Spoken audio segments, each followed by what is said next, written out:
안녕하세요. 오늘은 73번째 서해 접경지역의 중요성 마지막 시간입니다. 오늘은 유엔 해양법 협약의 주요 7원칙에 대한 내용입니다. 먼저 접경지역 추가 속보입니다. 행정안전부는 경기도 가평군과 강원도 속초시를 접경지역으로 추가 지정하기 위해 2025년 1월 22일까지 다양한 의견을 수렴해 개정안에 반영할 계획입니다. 이렇게 되면 15개 시군에서 17개 시군으로 2개 시군이 늘어나게 됩니다. 접경지역으로 선정되면 연간 약 150억 원 이상의 재정 혜택을 받을 것으로 예상되고 접경지역 사업의 국비 보조율도 50에서 80%로 상향됩니다. 즉 국가보조사업 신규 반영, 국가보조금 보조율 상향 적용, 보통교부세 추가 등 지속적 재정 지원이 이루어질 것으로 생각됩니다.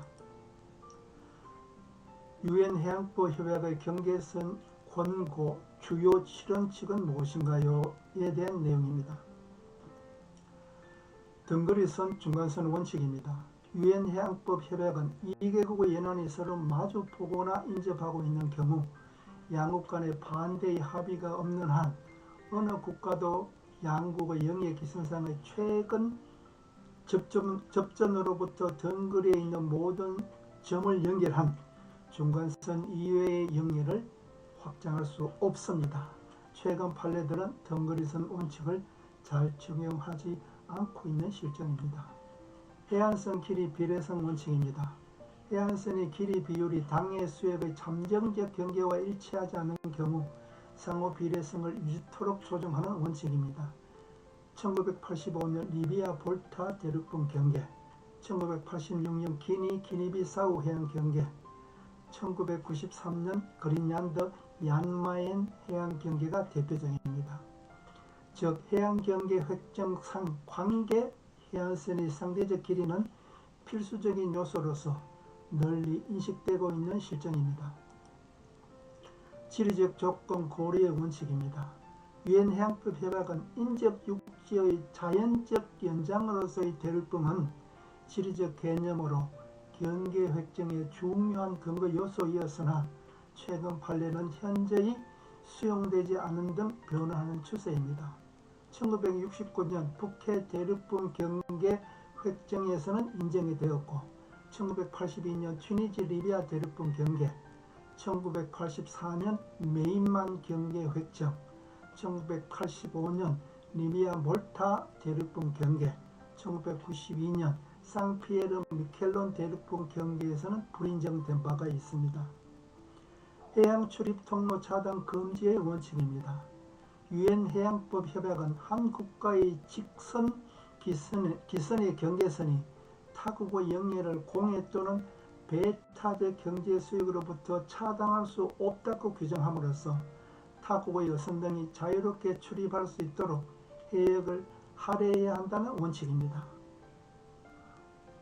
그린란드 얀만 해안 경계 획정에서는 노르웨이에게도 충분한 해역이 할애되었고 1992년의 피에르 미켈론 대륙분 경계에서는 섬으로부터 해양으로의 진출입 통로를 프랑스가 확보한 바가 있습니다. 최대 범위의 원칙입니다. 지리적 분리국의 해양자원 개발권을 최대한 인정함으로써 국제조약에 평등하게 참여할 수 있는 권리, 항해의 자유, 운송, 기동상의 안보 이익 등을 누릴 수 있도록 하는 원칙입니다. 1969년의 북해 대륙분 경계에서는 쇠기 모양의 해역이 독일에 할애되었고 1992년의 폰세카만 해양 경계 획정에서는 공동주권을 인정하였고 1992년의 상피에르 미켈론 대륙분 경계 획정에서는 좁은 출입 통항로를 프랑스에게 부여한 바가 있습니다. 그린란드 얀마인 해안경계 획정에서는 어선의 진출입을 최대한 보장하도록 최대 면적의 해역을 할애한 바가 있습니다. 섬에 대한 제한적 역할 부여의 원칙입니다. 섬은 일정한 범위의 해역을 갖지만 그 섬이 대륙이나 상대적으로 큰 섬에 직접 경합하는 경우 완전한 범위의 해역을 가질 수 없게 하는 원칙입니다. 1969년의 북해 대륙분 경계, 1977년의 영불 대륙분 경계, 1982년 리비아 튀니지 대륙분 경계, 1984년 메인만 해양 경계, 1993년 그린랜드 얀만 해양 경계 획정 사건 등은 국제사법재판소와 중재원이 일관되게 유지한 기준입니다. 국제사법기관들은 소도서들이 인접 대륙이나 큰 섬의 해역 범위를 제한하게 되는 경우 그 소도서들에 대한 완전 효과를 부여하지 않습니다. 중대한 안보이익 침해 금지의 원칙입니다. 1993년 그린랜드 얀만 해양 경계 획정 재판에서 인정된 것으로 당사국의 중대한 안보 이익을 보호하기 위해 마련된 원칙입니다.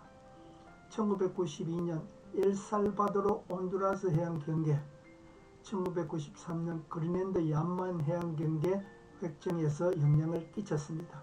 따라서 관계국들 간의 분쟁 수역을 공동개발구역으로 설정하여 평화적으로 이용을 도모하기 위한 것이었다고 볼 수 있습니다. 동아시아 유엔 해양법 협약의 위상은 어떻게 되나요?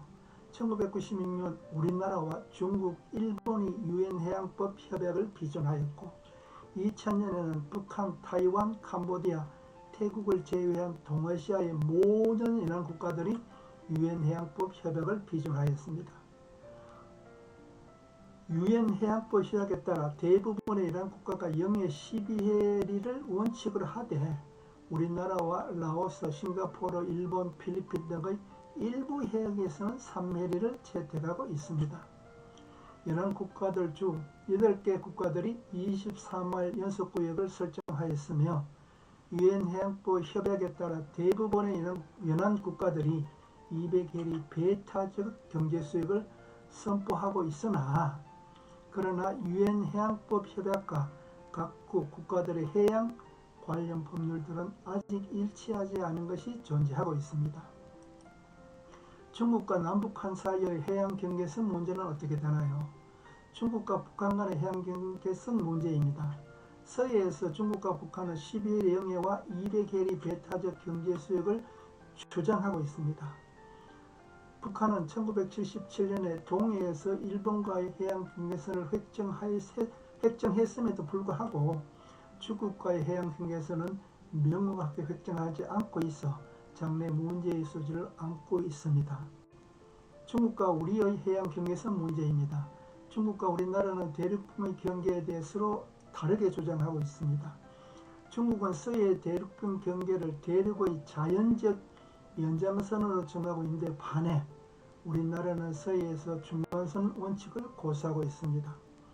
산동 반도에서 상하이에 이르는 대륙 근거선 중 3곳의 근거지역을 기초로 한 중국의 배타적 경제수역이 우리나라 배타적 경제수역을 침범하고 있습니다. 향후 서해에서 중국과는 해양 경계선 분쟁의 우려가 있을 것으로 생각이 됩니다. 오늘 강의는 여기서 마치겠습니다.